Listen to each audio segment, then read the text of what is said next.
Hello, and welcome back to What Now on the Threshold of Life, Death, and Grief. I'm Julie Brown, and I'm here in the studio with my friends and colleagues. David Kennedy. And Red Keating. Welcome back. Here we are. So we're gathering, obviously, several weeks before we'll put this episode on the podcast. And we wanted to lead off this new year with 2023 with an episode talking about hope. And it feels a little symbolic as we gather here tonight. There's a snowstorm. It's dark outside. And when we often think about hope and the absence of hope, sometimes we have those images of light and dark. And so let's dive in and talk about that. And I think, too, that's part of this whole New Year nuance, right? That people make resolutions, which often are hopes, right, in some way. But I think it's a good topic around this looking forward and what we embrace in all of this. I think perhaps we begin with that idea of, what is hope? What are we talking about? What does that?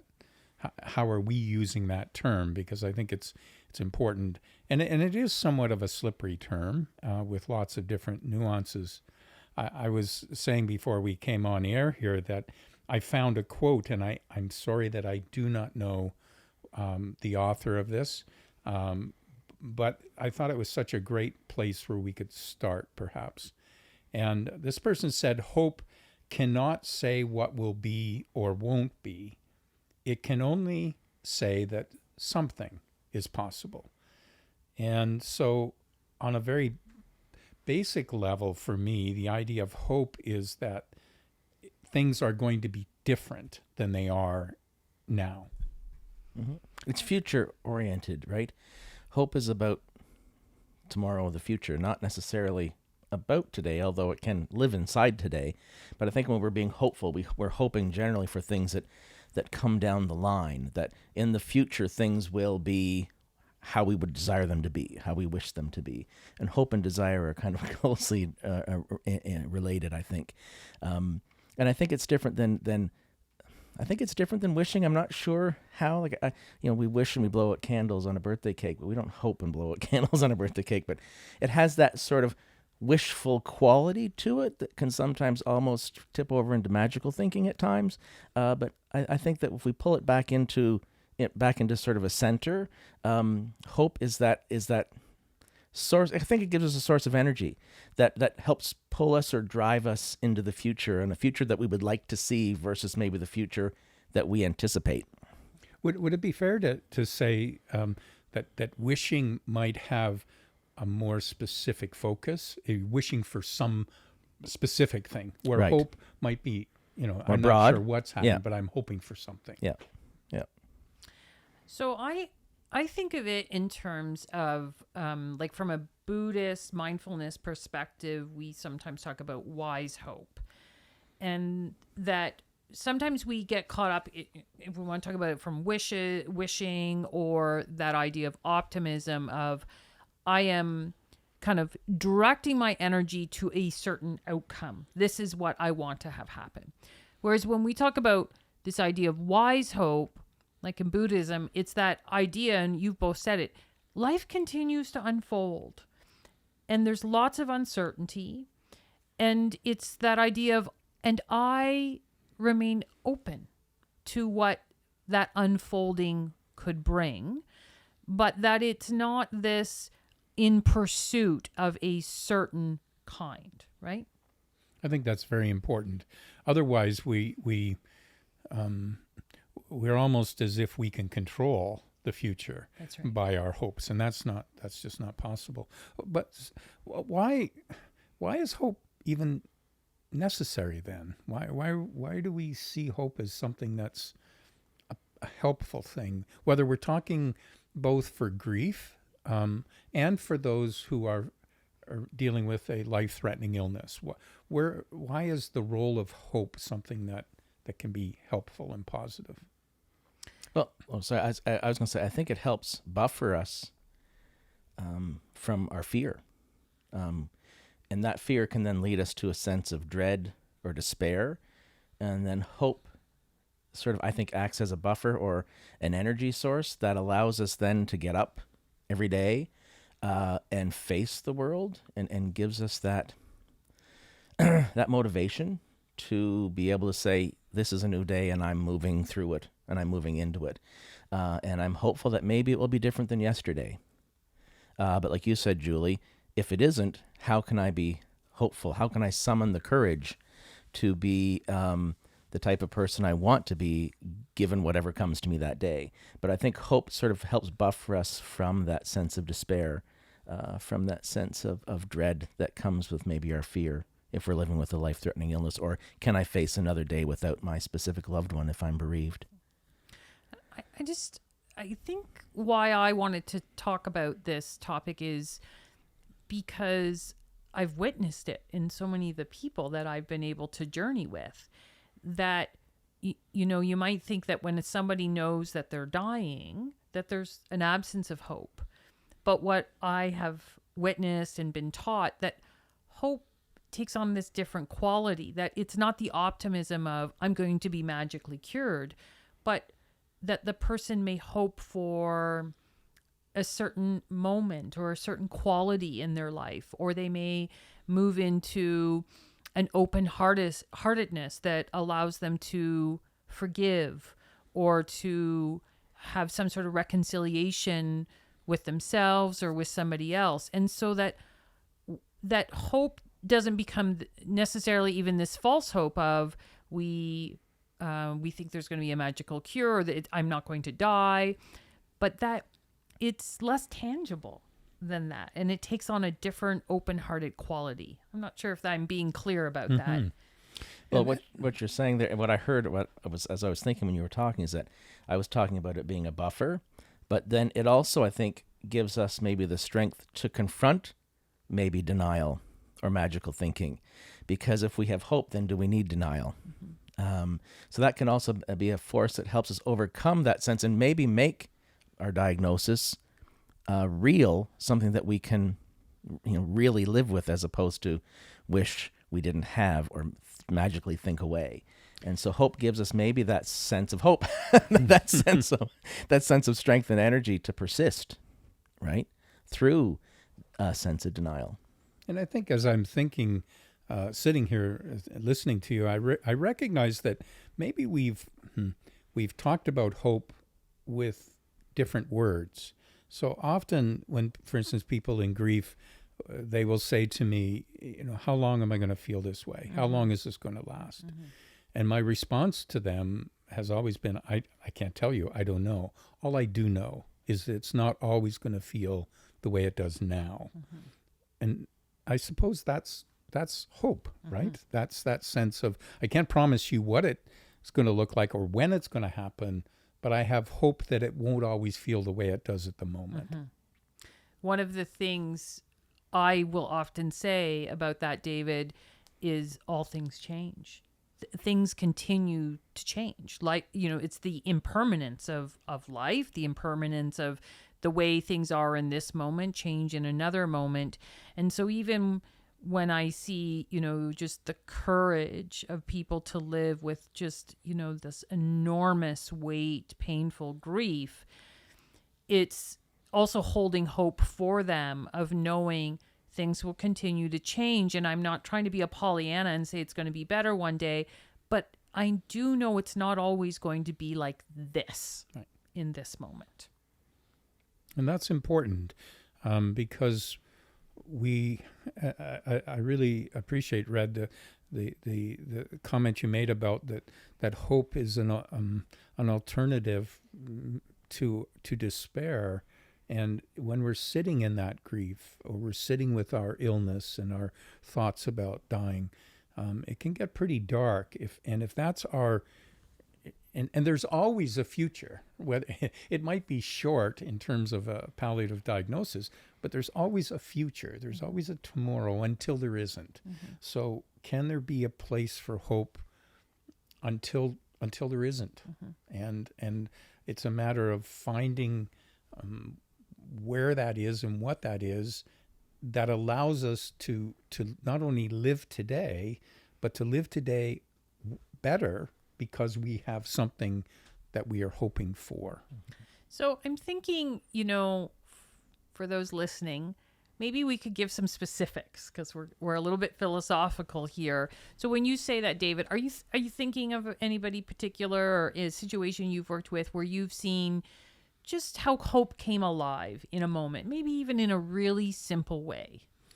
I recall being asked to see a gentleman who had a diagnosis, life-threatening illness. They had moved here from Toronto. He was a very successful businessman in Toronto, and he had moved here to retire.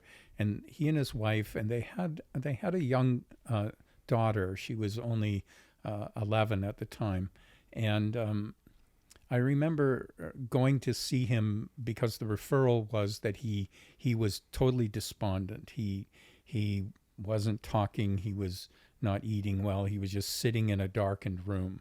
And his wife was very concerned, obviously, and so was the doctor. So when I went and before I went into the room, his wife said to me, basically, good luck, because she said, I don't know what he's going to say. So we sat there, and it was a beautiful day in the summer, and he was sitting in front of a window, and out in the window, his daughter was playing with a friend who had come, and they were on the swing. And we talked about his dying, and he was angry, the fact that he was dying. And eventually we got to the point where I was able to say to him in a way that wasn't an affront, but basically to say to him, this is a gift of time, a gift for you to be able to do things that you wouldn't have had you died of a heart attack or something quick. And I don't know what it was that triggered with him, but something changed in him.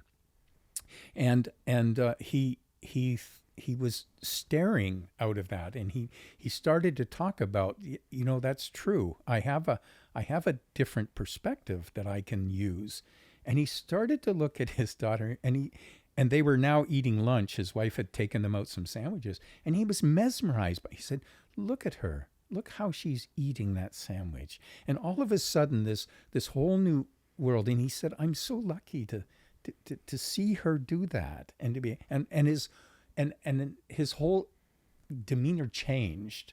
And I think it was a sense of, I have a hope that I still have some things I can do. Mm-hmm. That in my despair, all I was focusing on was my disease. Mm-hmm. So hope in that case, I think, was a very dramatic shift. It was quite wonderful to see that. And he continued to live that way until he died a few weeks later. But, and his wife mentioned that over and over, how he suddenly had this sense of there were things he could live for, which now I recognize is an act of hope. And just going back to what we talked about, that his heart opened, that open-heartedness to what are the seeds in this moment that are unfolding that I can connect to. Right. Yeah. And the openness, I like the way you said it. It allowed him to get beyond his disease. It allowed him to sort of see the world differently, beyond the gloom and the doom of his prognosis, of his disease process, to be able to see that the simple things in life are important and valuable, and that somehow that broke through maybe that veil of darkness or whatever he might have been living under, that hamster wheel of just how a disease can just sort of take over your life, to then be able to see the beauty around him that maybe he wasn't noticing before, right? And I think, hope doesn't have to be way down the road. Hope can be pretty immediate. Mm-hmm. I also think, hope can be present with other emotions like despair at the same time, right? We've talked in so many episodes about this idea of the multitude of emotions that can be emerging. And what I was just thinking about when I was going through my cancer treatment, and I was in despair on a daily basis, I also had the most precious moments of so appreciating like the love and the kindness of people around me. And there was such a purity and a beauty to that. It cracked me open. And so that is the hope that I was experiencing, is the world feels awful and the world also is beautiful. Yeah. I think it's we need to be able to try to hold those sort of dichotomies or whatever all the time, because it's everything. I've been thinking lately with Christmas coming, I've been speaking to several people, and it's sort of like they're not looking forward to Christmas, and that's okay, as we talked about in that episode.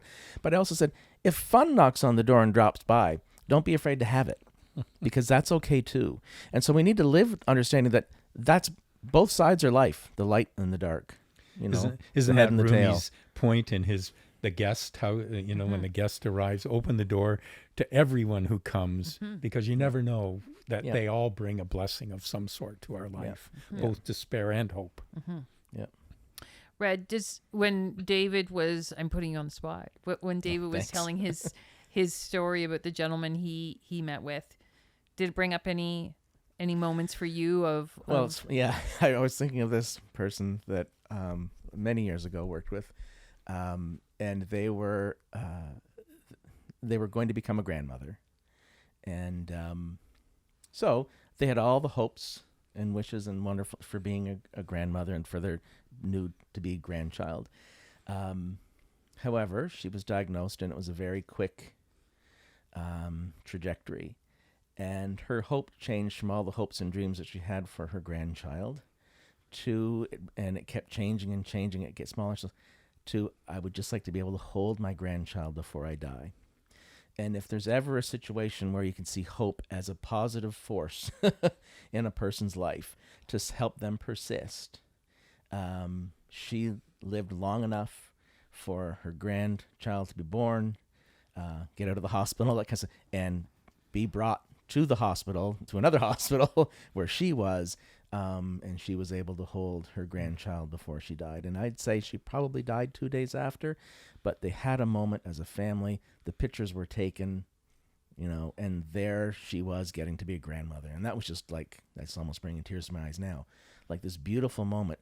But it was it's a great example. It's a horrible example, but it is an example of how through the trajectory of her illness, her hope was malleable, and it got to change, to the point from being, I hope to be a great grandmother, to I just hope to be able to hold my grandchild.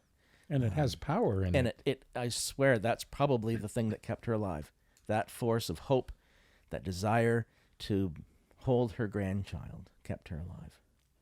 Because very quickly thereafter, it was within a day or two that she died. How do we work? I'm sorry, that's a somewhat depressing story, but it's a beautiful story. I actually think it's a beautiful story, because it speaks to the power of hope and that idea that hope has to be malleable and change, and that she was able to move with it, right? That she was able to move with it from the idea of my hopes and dreams of living in this world as a grandmother to holding the baby, meeting the baby. What about, she got to meet her granddaughter. When we are working with someone and they just can't find the hope. Everything feels dark and it's heavy. I'm really thinking here about parents who have lost a child, and of course the darkness, for so long, and we'll often hear from them. It hasn't gotten better. I don't know when it will get better. The feeling that, I feel like I've lost myself, my identity. What then, David?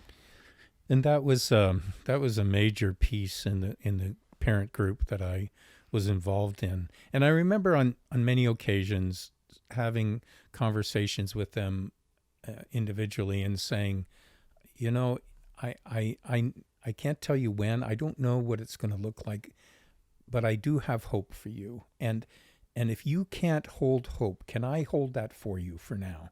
I will hold it for you. I can have that hope until you can find a place for you to hold that hope too. And even if it's very, very small, for me in the grief journey, I found it that hope was an essential piece of where of how they can move through and move beyond where they are at the moment. But you're right, Julie. It's not easy for them to see that at the moment. And so if I can just even encourage them that I can hold that hope for you until you're ready to have that hope. And I know you've done that with clients in your time too. Well, and it's delicate, right? Because even saying the words can almost feel like an affront to the enormity of what they're carrying, and to even, to bring the idea forward is sometimes it's very tentative. I'm very careful with how I do it, because I am not trying to silver line. I am not trying to say things are going to get better, right? It's just that I am holding hope that this will change in time. Right. Or how you carry it, or that there may be a moment where you get to breathe between the waves of grief, or that when you go to your other child's graduation, that you'll feel like you can be really present and celebrate them, even if it's just for a few moments, right? That we start to hold hope in these really small but really meaningful ways. I think that the message there is important, because if I'm in despair, I might not know that I can even have hope or hold hope. But to be reminded that just because I might be in this deep state of despair, hope still exists somewhere. Yes. Right? If I'm in a darkness, light still exists. I might not be able to see it, but to be reminded that it's there. And I know what it is because I've experienced it before. So that just to be reminded that it's there, I think, is important, because that darkness or that despair, that deep sadness, that can be a pretty deep well, and it can be really hard to sort of see daylight. It can be really hard to see a better future or a different future other than my one that is just full of sadness and despair and suffering. And sometimes I've approached that, and again, it's it has to be the right time, and I would never barge into this with somebody unless I felt they were ready. But I have approached it with people by saying, what is it, if you were to be hopeful or hold some hope, what would that be for, or what would your hope look like? Because I'd like to get a sense of where they're going, and then if their hope is that unrealistic future, then we can deal with that. But if they can break it down to voice, well, I just hope tomorrow's a little better than today, then I can say, that's a great hope. We can hold that hope. When I'm thinking even back to our episode with John Beamish, where when he asks patients that, they'll say, I want to get to the cottage one more time, or be present for that birthday, or to hold my grandbaby, right? And that, he was saying, people know, like people will not stay in denial forever. And then we can ask those kind of things. What are you hoping for? That's a good thing for all of us, though. We don't have to wait till we have a diagnosis, or I think that's a great question to ask. What am I hopeful for? And it allows me to recognize that maybe I'm missing some of the beauties that are in the small things, that it doesn't take the great big things. I'd hope to win the lottery, but that's not a realistic. That's not the hope we're talking about here. But sometimes that's what people confuse hope with, that wishful thinking. I was going to say, I think the term, I think you said it, Julie, I think, and you've just said it now, David, that sense of realistic hope. Hope has to be realistic. Otherwise, it flips into magical thinking or denial or some kind of other thing that isn't hope. Because I think hope really does need to be based in reality, because then it's allowed to change. It's allowed to be malleable. But if we lose our sense of realism or a reality in our hope, then that becomes something very different, right? And then how do we confront that when someone has an unrealistic hope? What do we do? It's a challenge, I think, too, for families where an individual, let's say, with a palliative journey, and the idea of hope for that person versus sometimes the kinds of hope expressed by families of that person, and that can be a real headbutting. Well, that's where I think hope can get lost in denial, right? Like where we'll see, one person is saying, let's support them on their palliative journey, and we have another one saying, no, we're still working for a cure, right? And I'm still, that's what I'm hoping for, right? So I think that's what we're talking about, how we can get lost in that, right? How do we deal with that? Yeah, we can get confused with that.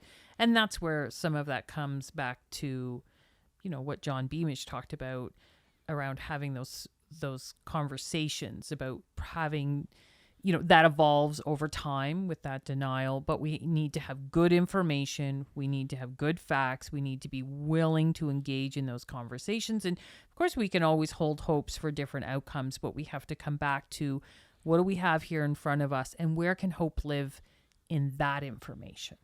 Where can hope live there?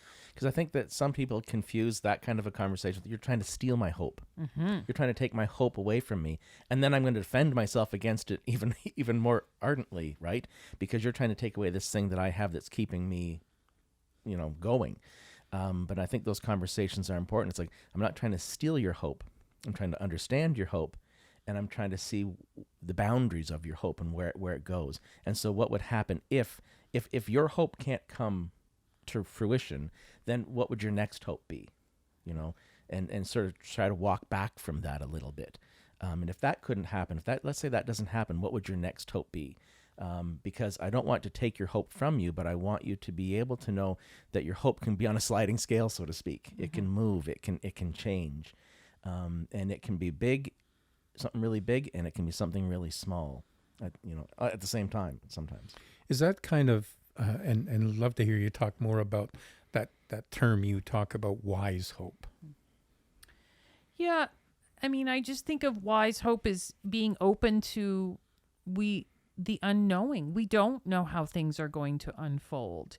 That life is always unfolding, and so even as Red was saying, that walking back, that malleability, that word that's come up, wise hope is staying awake to the way that life is unfolding and being open to the gifts, the teachings that those moments bring. So it doesn't have to be this miracle that's waiting off way in the distance. It can be just this awareness of how our life is unfolding and what am I aware of that has to teach us. That has to offer. Just, before we start to wrap up, I'm thinking again of the person who might be listening to this saying, okay, well, this sounds really good, but I can't see my way through that in my despair, or maybe I'm even feeling angry at what you're saying right now because as you talk about all of this, that just doesn't represent how hard my life is right now and say my grief or this new diagnosis. What would people like to offer? Well, I think that you offer, okay. Exactly. Then right now, hope is not something that is sort of in your bailiwick, so to speak. That hope is not something that's in front of you right now, and so let's be in the despair for a while, because hope it's not a necessary ingredient. It's just an ingredient, and we don't have to strive for it. We don't have to work and push through it. Yeah.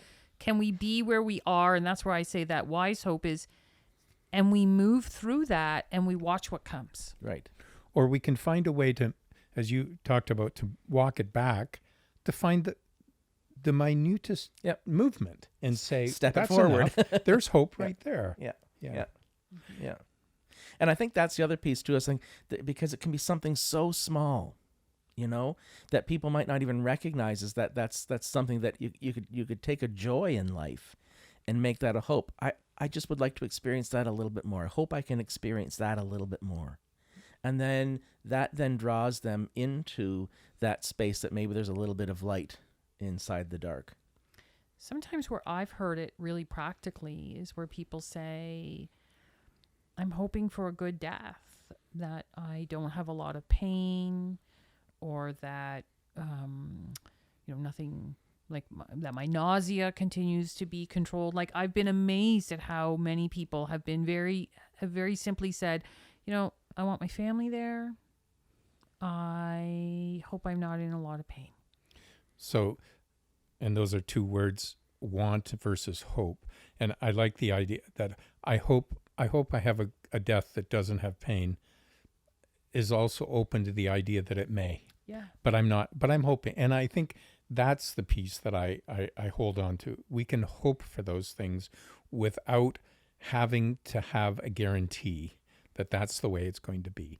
But if everything changes, which I believe is true, that if everything changes, it seems to me that hope can be there for something that's okay to change, without the need for having a guarantee that it will be that way. That's why I like the idea of summoning courage. Like, if I hope for a death that doesn't involve a lot of pain, but that pain comes, so I didn't get my hope, but then I can hope that I could summon the courage and the strength to then deal with what's in front of me. And so my hope, it's centered around the same thing, but it's shifted. Yeah. And I like the idea of summoning courage when hope doesn't appear, or my hopes aren't realized. Right? David, you look like you want to. Well, that poem of Rumi's came up to me just in a line as a response to your comment, Julie. But I just pulled it up here. I love this, The Guest House. And Rumi writes, "This being human is a guest house. Every morning a new arrival, a joy, a depression, a meanness, some momentary awareness comes as an unexpected visitor. Welcome and entertain them all, even if they're a crowd of sorrows who violently sweep your house empty of its furniture. Still treat each guest honorably. He may be clearing you out for some new delight. The dark thought, the shame, the malice, meet them at the door laughing and invite them in. Be grateful for whoever comes, because each has been sent as a guide from beyond." So there's that hope can exist in the midst of all of those things coming, and yet we can hope. Yeah. I feel like that sounds like the place to end our discussion on hope, with Rumi's very wise words. Welcome them all in. Any final thoughts? I hope your year is a good year for you. I always like, and I know it was a movie, I didn't see the movie, but I'm sure the movie's named after some other thing. Hope floats. I just like that as an idea, because in the roughest seas, there can still be hope. And it might go on, it might submerge, but it'll come back to the surface again. And so it might seem dark, and it might seem hopeless. And when the seas are rough and you can't see it because it's under the water, it's being overcome by waves, but it will float. It will come back, and I like the idea that it just comes back. It can come back naturally, but we have to find it. I'm thinking myself of a life jacket floating on top of the ocean. Maybe not always that easy to see, but it's on the surface somewhere. Thank you.